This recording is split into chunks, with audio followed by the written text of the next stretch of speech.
the heart of our nation's capital in Washington, D.C., bringing compelling interviews, insightful analysis, taking you beyond the headlines and sound bites into conversations with our nation's leaders and newsmakers, all from a biblical worldview. Sitting in for Tony is today's host, Jody Heiss. In cities in Vermont, California, right here in Washington, D.C., non-citizens are allowed to vote in local elections.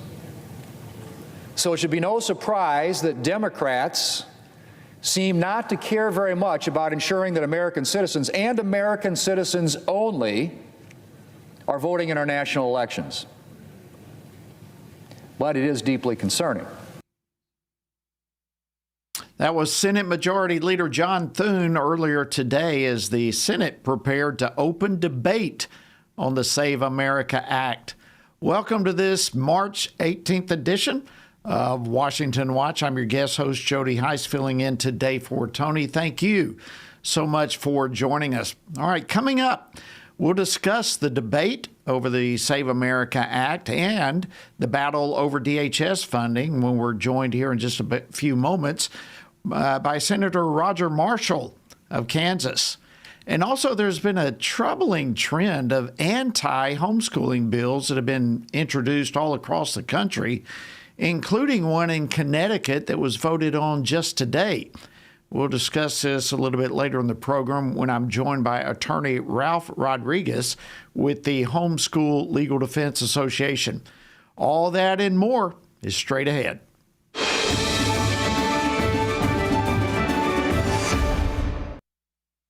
All right, for a second day, the U.S. Senate is debating the Save America Act. This is a bill, of course, backed by President Trump. It would require voters to show a valid photo ID at polling stations. And joining me now is Washington Stand reporter Casey Harper. Casey, let's start with this one. What are some of the latest developments on this news? Yeah, thanks, Jody. We're seeing a lot of debate on this bill, and it's not going anywhere anytime soon.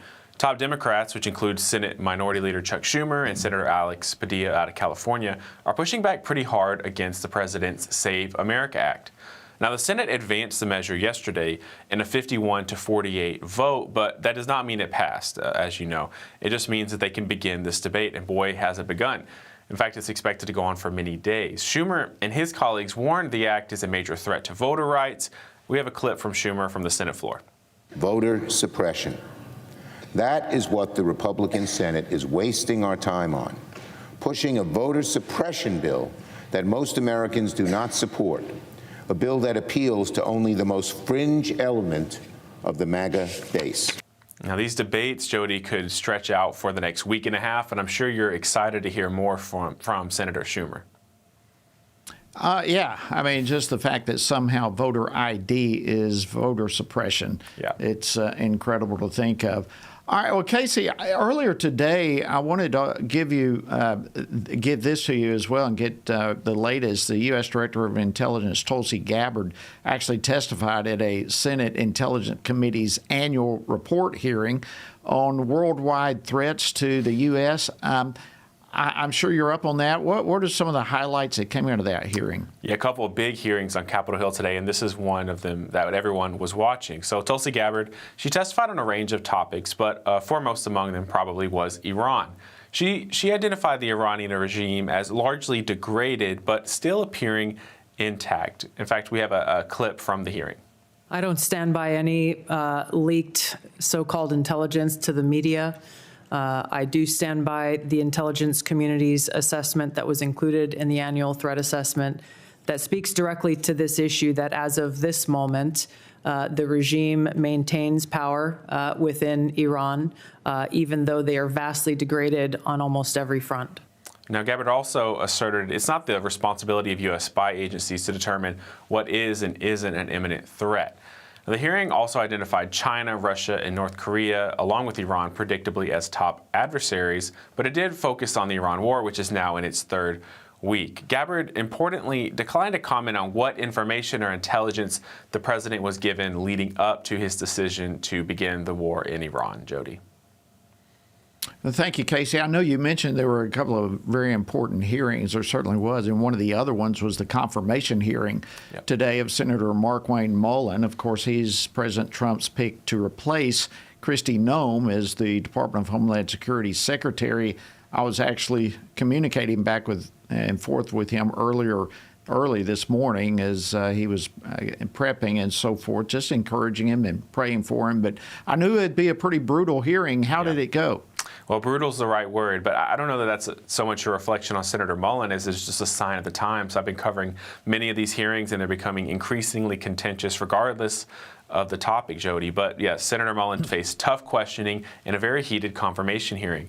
And one of the most contentious moments came from Senator Rand Paul, a fellow Republican, who confronted Mullin for calling him a snake. Now, he also stressed the importance of tamping down the political rhetoric. There's also some praise for Mullin for working across the aisle. Democratic Senator John Fetterman said that Mullin has shown him nothing but consistent kindness and professionalism. Now, we do have a clip from Senator Mullin from the hearing. I get some of it's got to be political theater. I understand it. I've had to really pray about my attitude. But I will say, once it's over, I hope we can work together and get them funded. So when I walk in, if I'm fortunate enough to be confirmed, if I walk in as secretary, that these guys are ready to go to work day one. Jody, the committee could vote as early as tomorrow on this one.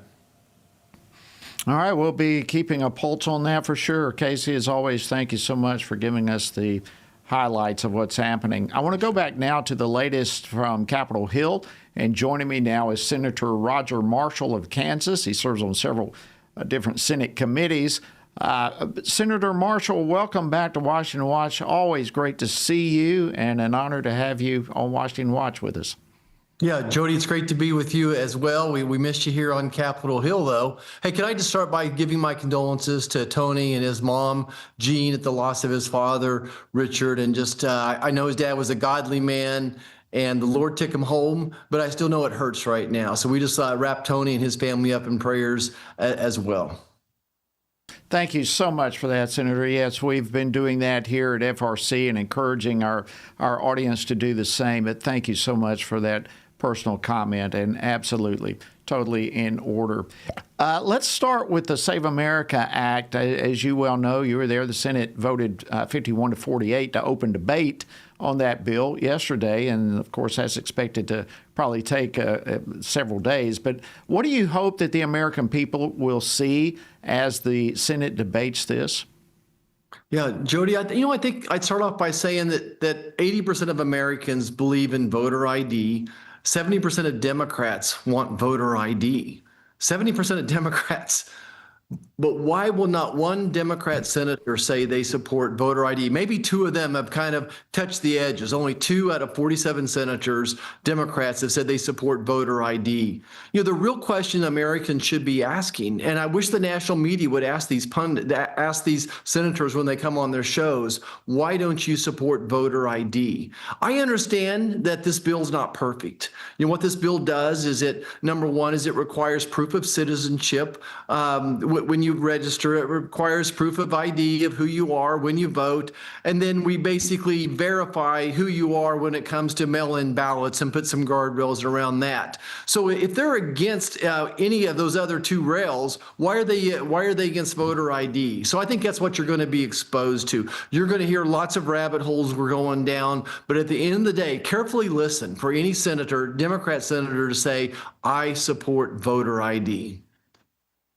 Yeah, and you know, there's so much. I watched some of Schumer's comments. It's stunning to me. But he's also saying that this bill appeals to only the most fringe element of the MAGA base. What is your response to that?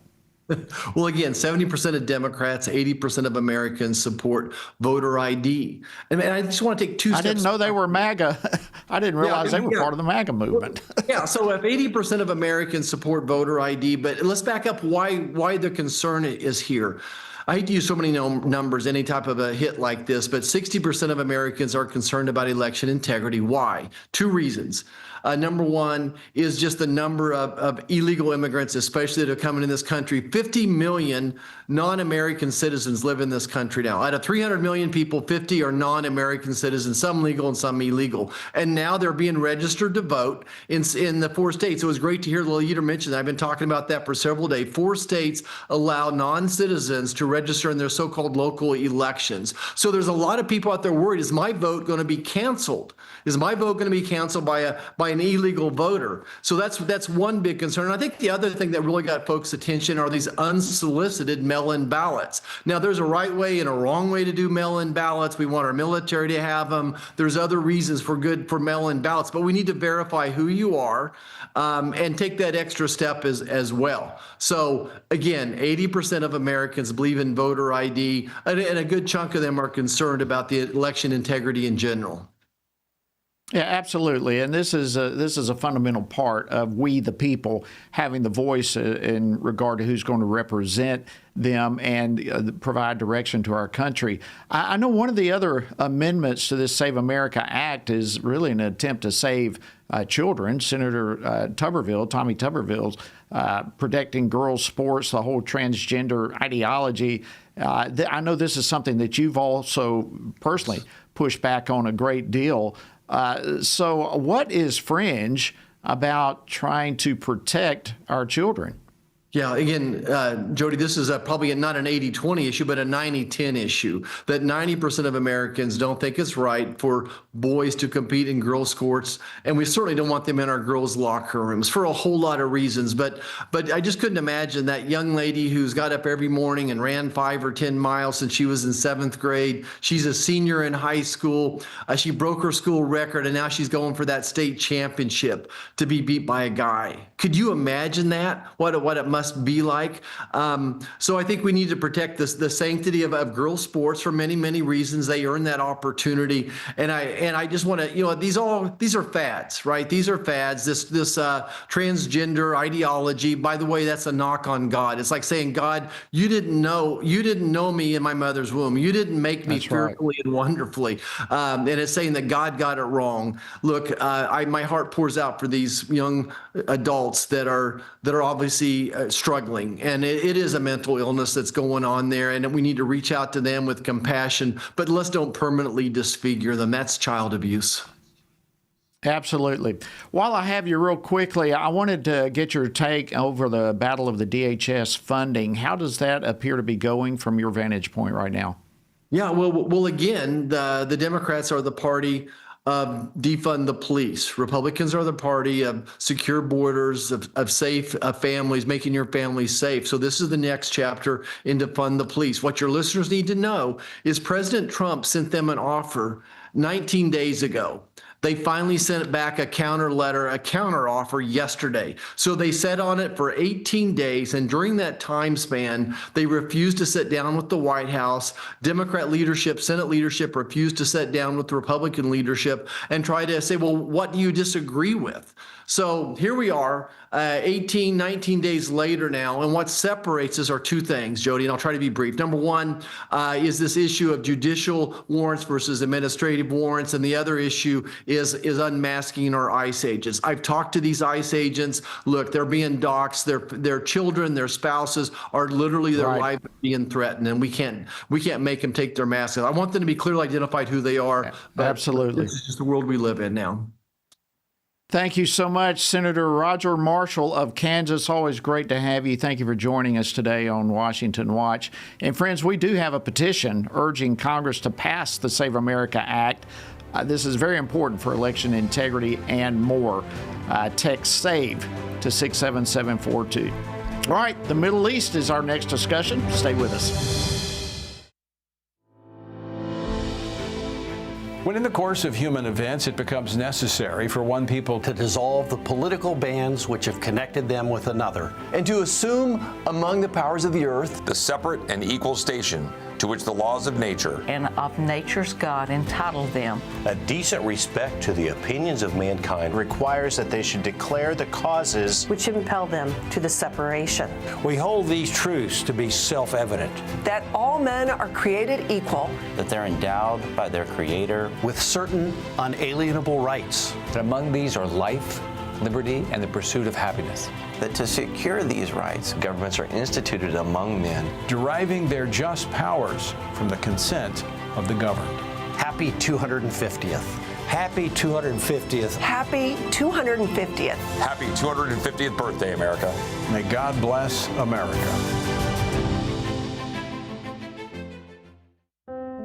You see, America has freedom for a purpose. The question is, are we living by that purpose today? See, the founders understood we as a nation would be accountable to God for what He had granted to us.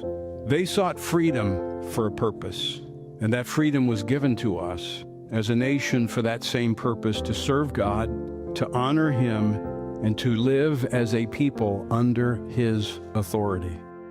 At the 2026 National Gathering for Prayer and Repentance in Washington, D.C., members of Congress, state leaders, evangelical leaders, and intercessors from across the nation united as one voice in prayer. Heavenly Father, thank you so much for this gathering.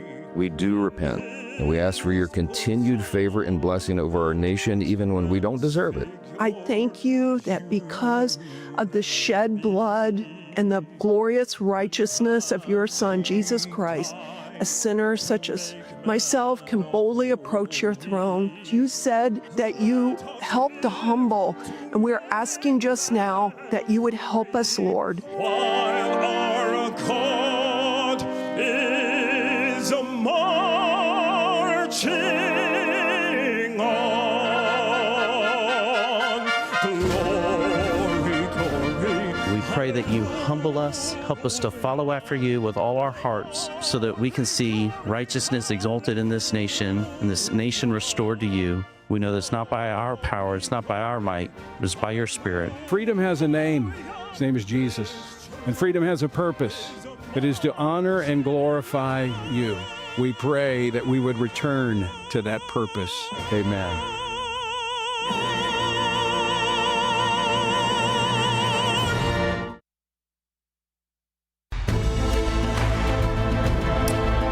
Thank you for joining us today on Washington Watch. Welcome back. I am your guest host today, filling in for Tony. I'm Jody Heiss, and thank you for tuning in with us. All right, the U.S.-Israeli military operation in Iran is now in day 19 as that conflict continues to escalate. And in a Senate Intelligence Committee hearing earlier today, the U.S. Director of Intelligence, Tulsi Gabbard, said that the regime in Iran appears to still be intact, although the government there has largely been degraded. Well, meanwhile, global energy markets certainly are reeling as oil prices have spiked, as we all know, all that amid limited transit activity in the Strait of Hormuz. So, bottom line, where are we now in this conflict, and where is all of this headed? Well, joining us now to discuss this and more is Greg Roman. He's the executive director of Middle East Forum. He previously served as political advisor to Israel's deputy foreign minister. He also worked for the Israeli Ministry of Defense. Greg, welcome back to Washington Watch. Always an honor to have you join us. Thank you, Jody. Good evening from Jerusalem. Well, thank you for staying up late, and I want to mention that. But what do you make of where we are right now in this conflict as a whole? I think the Iranian Islamic Revolutionary Guard, its government, the Assembly of Experts, Guardian Council, and all vestiges of the Islamic Republic are reeking of desperation, trying to increase the kind of attacks that they feel are punitive to their Gulf neighbors, to Israel, to the United States, to 13 different countries which have been suborned to their violence and desire to engage the region in chaos, only so that others will sue for peace. But at the end of the day, my belief is that the temporary increase in energy prices, the damage which is being done to Gulf energy markets, and the attacks, the incessant attacks on Israeli civilian locations and American bases will all be worth the final conclusion, which will be the fall of this regime. And I think based off of the intelligence assessment that not just Tulsi Gabbard gave today, but also to all the four-star generals that lead our nation's military intelligence services, that the longer that the president keeps on pressing, the higher likelihood it is that there will be a new government in Tehran by the end of this operation. Okay, so let's go down that. We have several different assessments coming out. One, of course, from the U.S. intelligence officials, basically saying that the Iranian government remains intact, albeit very much degraded. So given that, are we any closer to a regime change, do you think, now than we were when Operation Epic Fury started? Well, and on the first day of this operation, the regime was changed. The supreme leader was taken out. 40 of his generals, senior ministers, intelligence officials, those who constitute Vilayat al-Fiqh, which is the supreme leader's office and the entity behind the Islamic Republic, were taken off the chessboard. Others replaced them. But there is not a very deep bench as it relates to those who both have the willingness to abide by Iran's theocracy and also the willingness to sacrifice themselves for it. So if you really break this down into four command levels, one, those people in national government, those who are really of the nature of drinking the Kool-Aid, if you will, of the Islamic Revolution, there are less of them today than there were of them at the beginning of this operation. Over 2,200 casualties on the Iranian side, of whom many are senior officials in the regime. Those attacks against them, those degradation attacks have to continue. But if you go all the way down to those who are governors of provinces in Iran, those who are commanders at the mid-rank levels, majors, lieutenant colonels, those below the rank of general, and even those who are the foot soldiers of the regime, the besieged militia, the irregulars, who are responsible for engaging in the massacre of Iranian protesters and civilians back in March, they are also being targeted. Instead of having checkpoints out in the open, they're now hiding under bridges. Instead of riding around in patrol cars, they're taking taxis.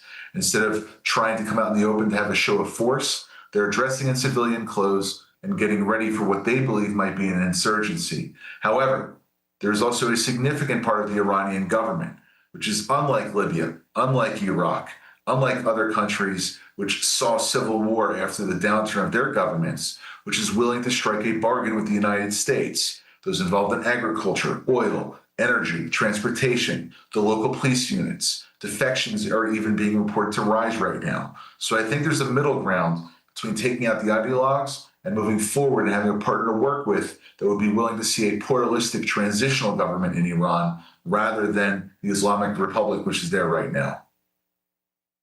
All right, so let's hit on the Strait of Hormuz.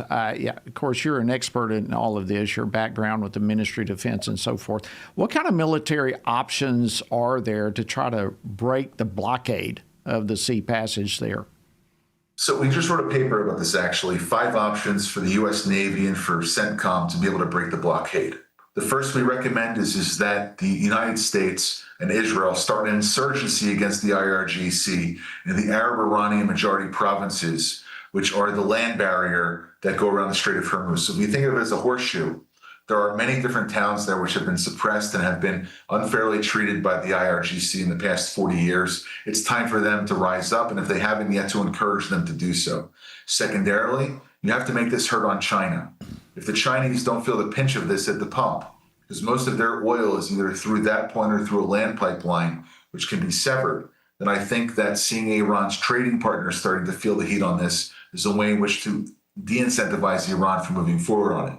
Thirdly, there's land routes that you can take. Instead of exporting the oil by way of the Persian Gulf, you go west through the Red Sea, across Iraq, into Turkey. And the fourth and fifth items that we had encouraged were trying to punish those officials who are responsible for that blockade. And lastly, to have convoys, which will be akin to other major blockade attempts, World War II, World War I, operation that took place in Operation Praying Mantis that took place in 1987 and 1988, which was transitioning the blockade then at the end of the Iran-Iraq War. There's a historical precedent to do this, and the U.S. should engage in that. Well, so listen, we've literally just a few seconds. Do you think this is going to end soon? I don't. I think we're looking at a period of weeks for major conflict, but low-intensity conflict and other combat operations akin to the no-fly zones in Iraq will continue for months. All right. Thank you so much, Greg Roman, Executive Director of the Middle East Forum. Always great to have you on the program. All right, friends, coming up, we have some new legislation that was introduced today that will not only protect women from the dangers of the abortion drug, but it will protect all Americans. The author of that bill, Congresswoman Mary Miller, will be joining us next, so don't go away. I think all people really need to have this type of education. Well, I can tell you that it's been an amazing course, period. I think this course is a reminder that a biblical worldview should really impact everything. It impacts our government from the federal to the state to the local. It should impact what we're doing with our families and with our work. God and Government is a video-driven, Bible-based training course from Family Research Council that explores the connection between biblical principles and American government. In this 6-session video series, FRC President Tony Perkins equips participants with a practical understanding of civil government from a biblical worldview. I would encourage all people to take it. I almost wish I would have took it earlier, that I could have taught my kids this. I wish I had known these things when we were homeschooling, because I think children and my adults now would just greatly be influenced by that information. So I'm an attorney, and for me, it gives me some direct practical knowledge of what I can do to try to impact my legal community, to make better legislation, to try to encourage legislators to make choices that have a biblical worldview, which is what we really want. Any pastor would benefit from taking this course because we are dual citizens, right? We are citizens of the kingdom of God, but we're also citizens of this great land, and that comes with responsibility. Even as someone who has been involved in these types of issues for a while, you're learning little bits and pieces of new stuff all the time. But it's also approachable enough that newer people, younger people, high school, college students, they can really glean something from this. So I would encourage everybody to take this course, whether it's the videos, whether it's doing it in person. Bring your Bible study group through it, bring your homeschool group through it, and equip yourself for these challenging days ahead. View the course at frc.org/God and Government or on the Stand Firm app.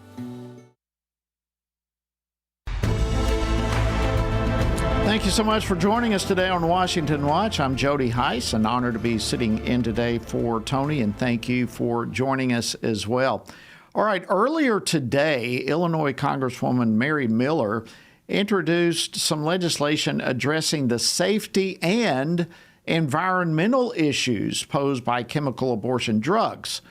Now, if passed, this bill, the Clean Water for All Life Act, it would, number one, prohibit chemical abortions conducted without the in-person presence of a healthcare provider. That's great. But in addition to that, it does something that very few people ever talk about. This bill establishes safeguards to ensure proper medical oversight and responsible disposal of abortion-related medical waste, which currently is being flushed into U.S. water systems. So this bill doesn't just protect pregnant women. It could potentially protect all Americans.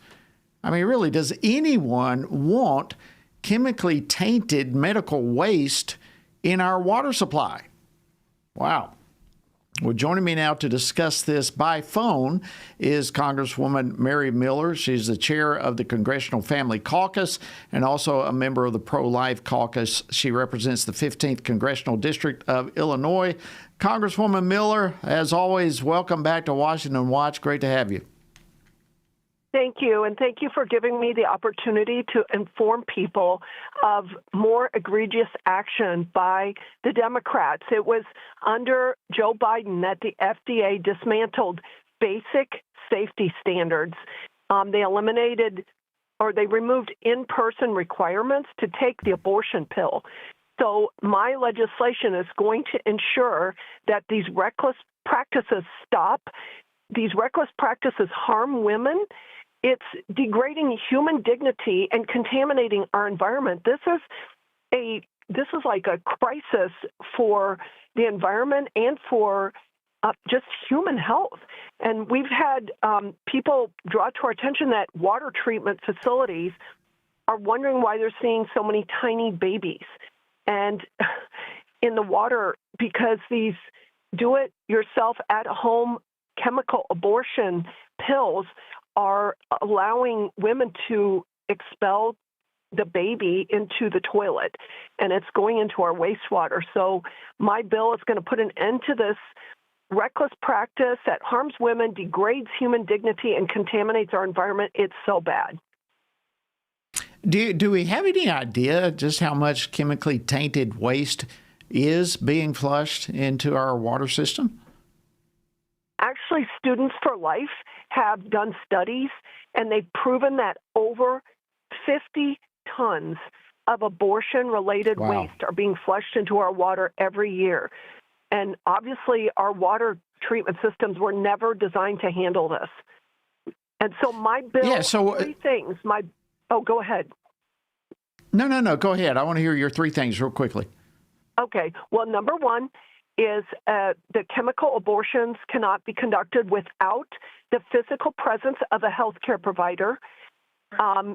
There has to be a medical examination of the patient, and then there has to be a medical waste catch kit to, number one, catch the human remains and other remains, and then it'll have instructions, and then it has to be returned to the healthcare provider for proper handling. Cannot be flushed down the toilet. So how is that going to be enforced? How does your bill actually address the medical waste? Well, I think the biggest thing is that we cannot allow the chemical abortion pills to be mailed out willy-nilly. That's what's been happening, and even at college campuses, they have to be given out by a medical professional, a healthcare provider that is in physical presence while the woman takes the pill. So there has to be a medical examination and physical presence of a healthcare provider. And then a medical waste catch kit will be provided.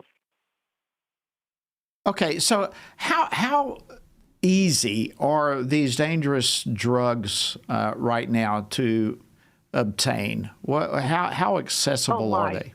13-year-olds can get them. And if they have a cell phone, they can access the ability to order them and to get them and never have a physical exam.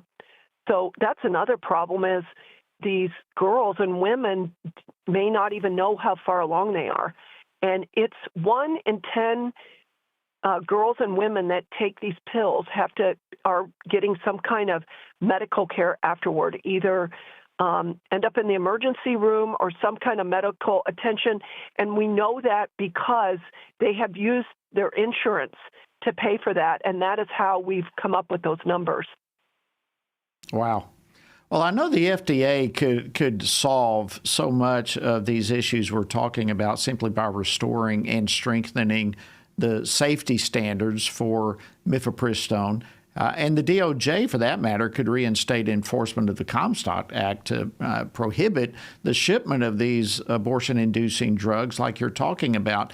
But I just want to say to you, thank you. It's lawmakers like you who are taking action on issues like this that make such a huge difference and an impact. And Congresswoman Mary Miller of Illinois, we want to thank you so much for the incredible work that you're doing. And as always, it's an honor to have you joining us here on Washington Watch. Well, you're doing the great work in sounding the alarm and allowing us to communicate what's going on. Well, thank you. All right, friends, and I want to encourage you, we have a petition. You can text the word LIFE to 67742 and urge enforcement of these laws that we just talked about. All right, coming back, there's some disturbing anti-homeschooling bills moving across America. Stay tuned. We have state leaders that want to keep the deadly drugs out of their states. Maybe if these abortion pills were coming by boat, the administration would change its tactics. It's time to respect the rights the states, and it's time to end death by mail. Family Research Council President Tony Perkins, alongside Senator Lindsey Graham, led a press conference on Capitol Hill, urging the Trump administration to end the Biden-era policies that have allowed dangerous abortion drugs to be shipped across state lines. They were joined by state attorneys general, pro-life advocates, and multiple Republican congressmen. There are more abortions today in the United States than when Roe versus Wade was the law of the land. And why is that? It's because of the chemical abortion drug mifepristone. Nearly 70% of the abortions that are committed in the United States today are committed because of mifepristone. The federal government is allowing a chemical abortion pill to be sent through the mail that wipes out every state unborn protection law in the land. It's harder to ship alcohol in this country than it is to ship the abortion pill, and that should never be the case. This is a drug that takes the life of every child, so there is always a death that's involved in this drug, but is also incredibly dangerous for the mom as well. We think that we should require a doctor to be able to get access to this drug. As a doctor, I think it's essential that there be human contact before the pill is prescribed. It's not about a national abortion ban. It's about validating Dobbs and preventing other states from nullifying the legislative policy choices that have been made by our states and facilitating the illegal, unethical, and dangerous drug trafficking of abortion pills into our states without any medical oversight whatsoever. We can simply fix this if we have the courage to do it. So what are all of us telling the administration? You've been a great pro-life president, Mr. President. It's now time to deal with this issue. We want to protect life, and we want to give voice to the American people and their right to protect life, state by state, city by city, and yes, here in the United States Congress. That's what this fight is about. Let your voice be heard. Text LIFE to 67742. Sign the petition. Tell the Trump administration to act. The Stand Firm app brings trusted Family Research Council resources together in one place. Stay informed with news articles from the Washington Stand, watch interviews from Washington Watch, explore courses produced by FRC, and find many other resources to equip you to engage culture and government from a biblical perspective. Download the Stand Firm app today by texting APP to 67742 or by searching for Stand Firm in your app store.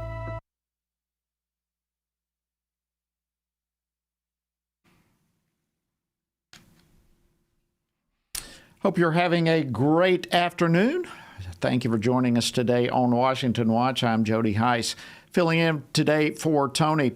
Before we get to our next guest, I want to encourage you to join us in urging specifically congressional Democrat leaders to restore full funding to the Department of Homeland Security.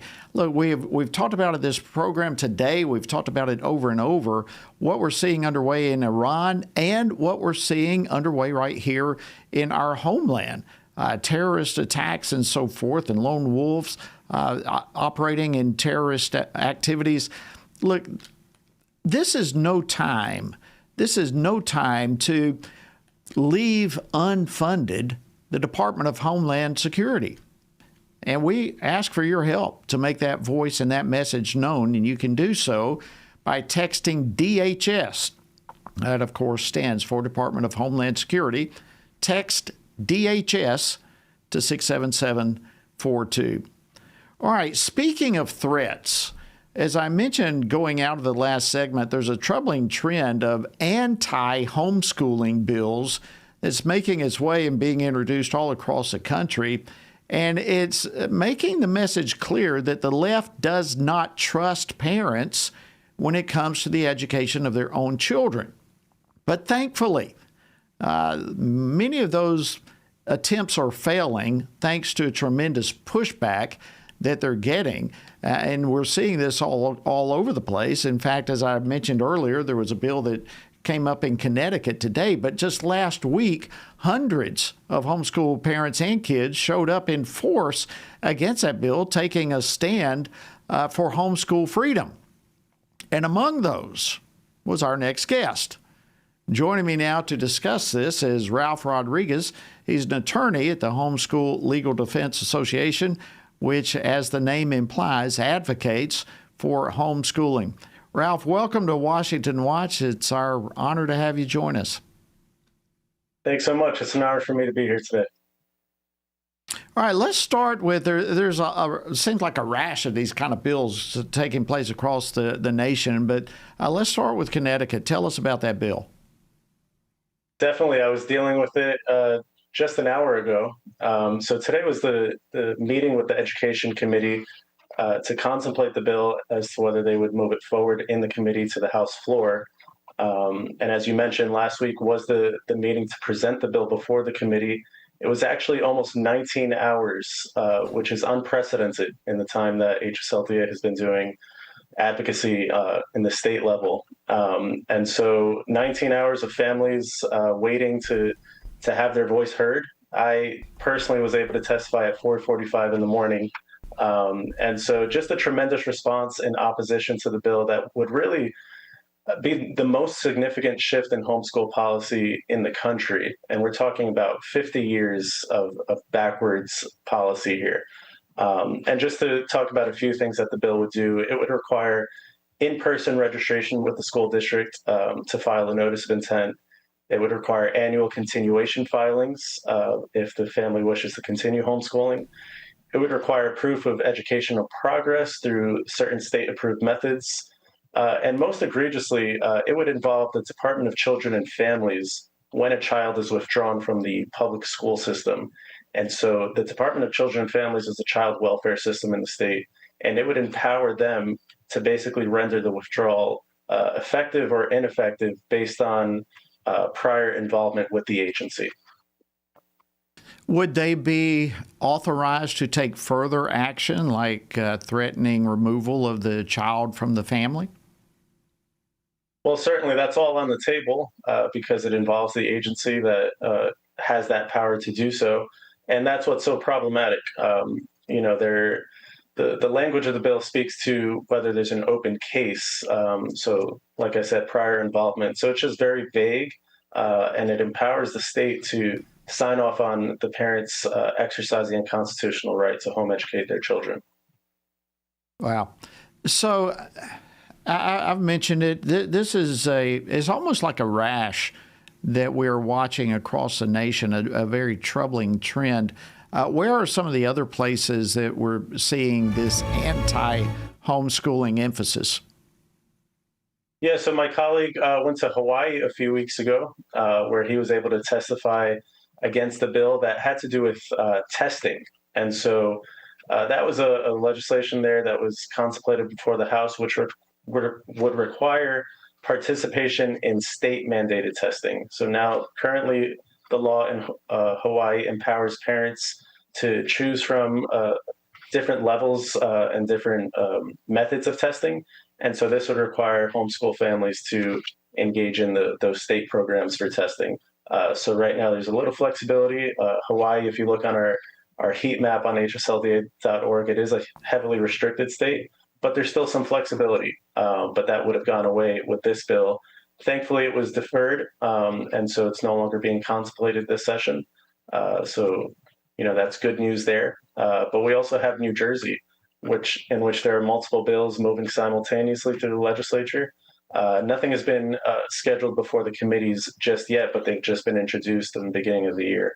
One of the ones that we fought last year is the requirement for an annual health and wellness check with school officials. So just imagine you're homeschooling your child, and once a year, a public school official gets to come into your home and check up on your child for quote unquote health and wellness. And there is no definition in the bill for that, but we believe it doesn't need a definition because it's unconstitutional either way. Wow. So what do you attribute this new wave to? What's behind all of this? Well, HSLDA has been around for over 40 years, and before homeschooling was known as a viable option of education, and before it was legal all across the country, there were a lot of wins to be had, and we thank that to our founders. And there was a lot of work to be done in the 80s and 90s, and so there was a relative period of peace, if you will, in which homeschool freedom was not attacked.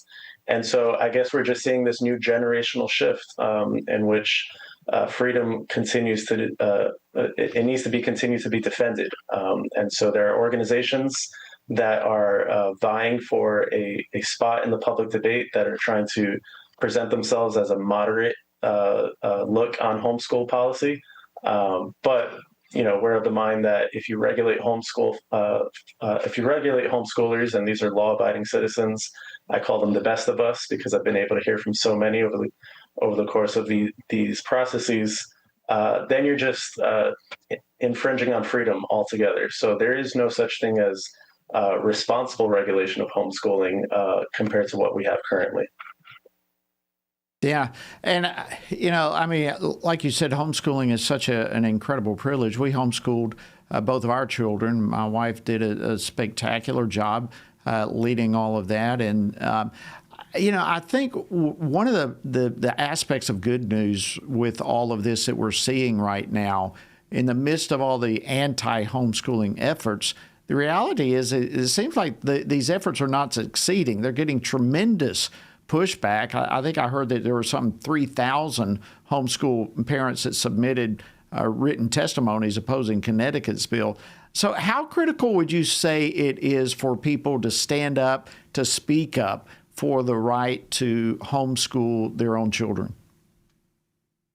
Yeah, that's exactly right. Participation in the process is crucially needed. And actually, it's to positively fact check that number, it's almost at 4,000 online submissions in which families have presented opposition to the bill. So it's just a tremendous amount of engagement. And as I mentioned earlier, the hearing to vote on the bill as to whether it will go forward to the House floor, it was recessed earlier in which there was more votes in opposition to the bill on the committee than in favor. But unfortunately, some members of the committee were not present, so they recessed for an hour so that all votes can be accounted for. And it looks like, unfortunately, the bill is going to go forward out of committee. But I mention that because it's a significant development compared to what we were expecting. It's so far not been a party line vote.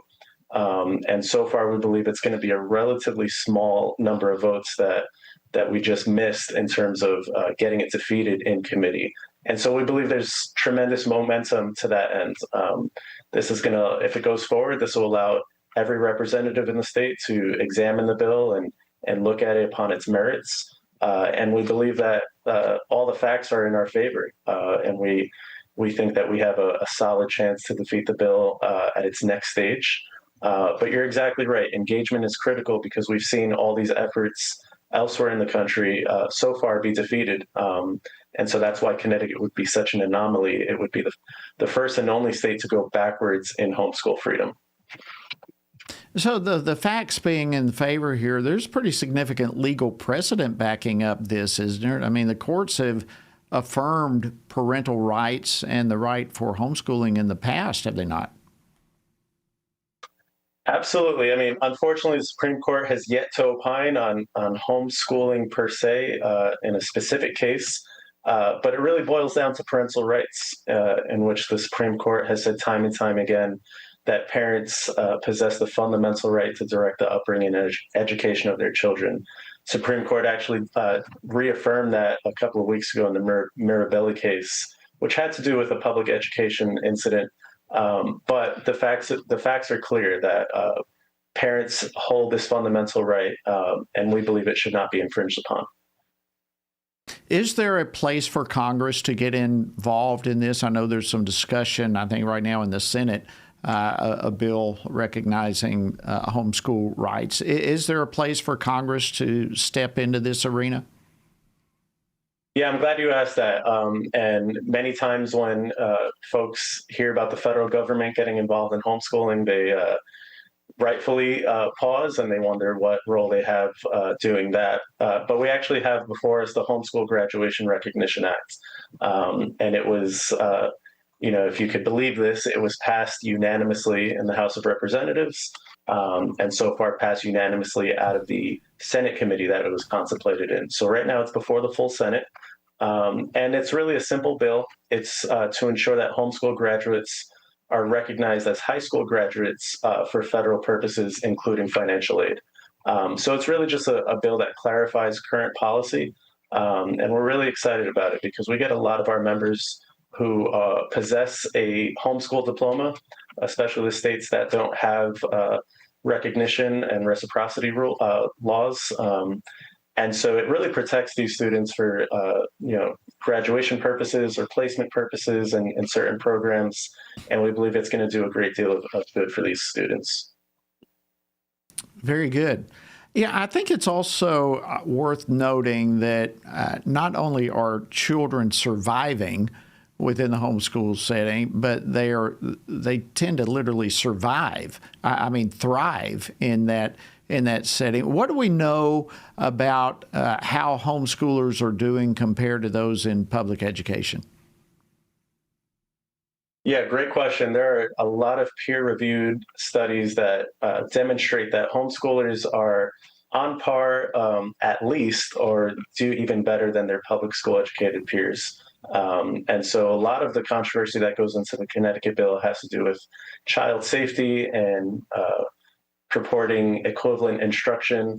And we've been able to cite to those studies that show that, just like you said, homeschoolers are not just surviving, they are thriving. And that's because of the vast flexibility it affords these students. Parents can allow their child to learn at their own pace. Perhaps there's a struggle in a certain subject, or they show great aptitude in a subject and they want to accelerate in that area. Well, homeschooling affords that ability, that flexibility to those students, and they thrive as a result. They don't have to be subjected to being in an institution for 7-8 hours a day and sometimes dragged down by their peers or dragged down by just other school policies that don't forward their interest or educational progress.